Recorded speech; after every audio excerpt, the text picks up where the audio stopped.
हरियाली दशहरा 4.0 की आप सबको हार्दिक शुभकामनाएं। दशहरा के 10 दिनों में 10 सिर वाले प्रदूषण रूपी रावण को मारने के लिए राम रूपी वृक्ष का अवतरण का नाम है हरियाली दशहरा। आत्म राम रामचंद्र है, सुमति जानकी सीता है, मन रावण को मार के जिसने तन दशहरा जीता है। आप सबको हैप्पी हरियाली दशहरा। दोस्तों, आज प्रथम दिन है हरियाली दशहरा का, कलश स्थापना के दिन है। आज के दिन हम सब अपने अंदर संकल्प लें अपने अंदर की बुराई को मारने का और मन के अंदर छुपा हुआ उस रावण का दमन करने का, क्योंकि अपनी आत्मा, राम रूपी आत्मा, इन्हें अपने हृदय में मजबूती से स्थापित करने के लिए हमें दशहरा इस तरह से मनाने की ज़रूरत है, ना कि दिखावे वाली दशहरा मनाने की ज़रूरत है। हम दिखावे के लिए मूक पशु प्राणियों की बलिदान देते हैं, जबकि अपने आत्मा को उसी तरह कलुषित और दूषित ही छोड़ देते हैं।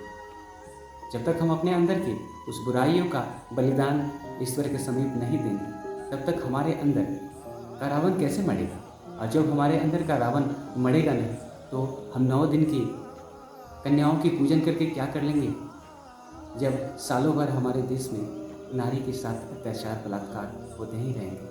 इसलिए ज़रूरी है कि सदगुरु कबीर की साखी का आत्मसात करें। उन्होंने जो कहा, आत्मा आत्म राम रामचंद्र, उन्होंने आत्मा को रामचंद्र बताया और अंदर हमारे अंदर जो सुविचार, सुमति जो आती है, सुमति जानकी सीता है, उन्होंने सुंदर विचार को जानकी सीता कहा। और अपने अंदर जो मन है, मन को निर्मल बनाने के लिए जो उसमें दुर्गुण घुस गया है, उसे उन्होंने रावण कहा है। और दशहरा ये 10 इंद्रियों वाला जो शरीर है, उसको निर्मल करने का जो रास्ता बताया है, उसी को हम दशहरा कहते हैं। दशहरा का ये सुंदर व्याख्या, इससे बेहतर समझाने के लिए कोई और चीज़ नहीं हो सकती है। सदगुरु कबीर की जो ये व्याख्या है दशहरा के ऊपर, इसे आत्मसात करने की ज़रूरत है। इस दशहरा हम सब 2 काम जरूर करें। अपने अंदर की रावण को मारने के लिए मूक पशु प्राणियों के बलिदान ना दें, जबकि हमारे अंदर जो हमारी सबसे प्रिय चीज़ है वो क्या है। सबसे प्रिय हमारा हो सकता है, तो एक मनुष्य का सबसे प्रिय उसके अंदर की जो बुराई होती है, जो उसे छूटता नहीं, वो सबसे प्रिय है। सपोज आपको दारू पीने का शौक़ है, किसी को सिगरेट पीने का शौक़ है, किसी को नशा किसी भी तरीके का करने का शौक़ है। वो चाहे दिन भर आपके बच्चे, आपकी पत्नियाँ आपको इसके लिए दुत्कारे गाली दे, फिर भी आपको नहीं छूटता है। यानी आपके पत्नी से, आपके बच्चों से, आपके माँ बाप से कहीं प्रिय आपका जो अपना जो आदत है, बुरी आदत है, वो है सबसे प्रिय। तो अगर बलिदान देना है तो सबसे प्रिय चीज़ का बलिदान दीजिए ना। आप ईश्वर के समीप आप अगर उस चीज़ का बलिदान देंगे जिसकी आपको ज़रूरत नहीं है, तो देखिए आपका स्वतः ही आपका काया निर्मल होगा। ये शरीर 10 इंद्रियों का जो ये है, ये कंचन होगा, ये निर्मल होगा। यही तो ईश्वर चाहते हैं। क्या तुम जितने भी तुम्हारे अंदर बुराई है वो सब मुझे दे दो, उस विष को मैं विषपान करूँगा और तू निर्मल रहो। तू जब निर्मल होगा तो तुम्हारा ये जो मन है वो निर्मल होगा, और मन जिसका निर्मल होता है उसकी तो बात ही मत पूछो।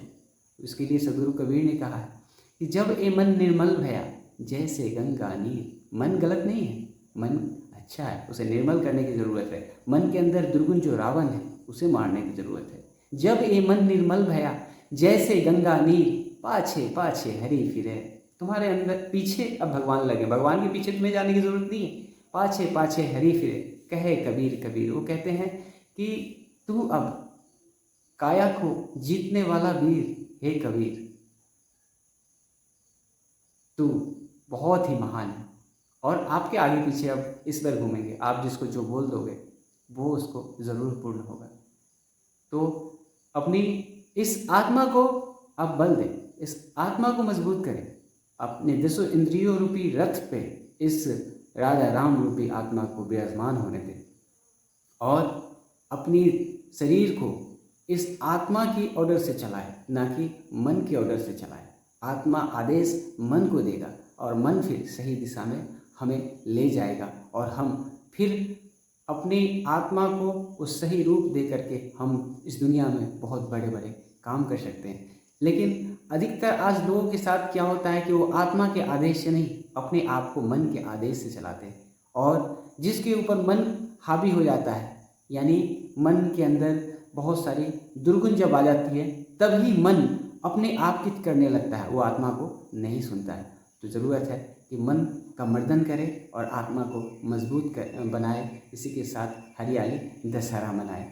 हरियाली दशहरा का एक तो स्वरूप ये है कि अपने आप को हम मजबूत कर रहे हैं। दूसरी स्वरूप ये है कि हमारे पर्यावरण में जो आज विद्यमान है, पूरी तरह से प्रदूषण विद्यमान है, और भी ज़्यादा हम लोग जो है उसको और ज़्यादा प्रदूषित करते जा रहे हैं। तो इस हरियाली दशहरा के दरमियान हम 2019 से लेकर के अभी तक ये चौथा साल है हम लोगों का। इस दिन 10 दिन तक हम लोग सघन वृक्षारोपण करते हैं, और वृक्षारोपण करके हमारा संदेश है कि प्रदूषण रूपी रावण का वध करते हैं, एक एक राम रूपी वृक्ष का स्थापना करके। क्योंकि प्राण प्रतिष्ठा, एक प्राण पेड़ के रूप में प्राण आता है, और पेड़ से बेहतर हमारे पर्यावरण को सुखी कौन कर सकता है। तो ये बहुत बड़ा अपने आप में ये अभियान है, बहुत बड़ा संदेश है। आप इसे आत्मसात करें और को भी बताएं। आप सबको बंदगी, मेरे पूज्य गुरुदेव को कोटि कोटि बंदगी कि जिन्होंने हमें ये ज्ञान दिया। मैं हमेशा उनका आभारी हूँ कि आज उन्हीं के बदौलत आज मैं अपनी आत्मा को समझ पाता हूँ। आज उन्हीं के बदौलत मैं हर परेशानियों से घिरता तो ज़रूर हूँ, लेकिन निकल जाता हूँ। बहुत सारे अड़चने आती हैं, बहुत सारे लोग हमें घेरने की कोशिश करते हैं, लेकिन आज हमारे गुरुदेव का हमारे ऊपर आशीर्वाद है कि हर अड़चनों से हम बाहर निकल ही जाते हैं। सबको बंदगी। जय हिंद, वंदे मातरम।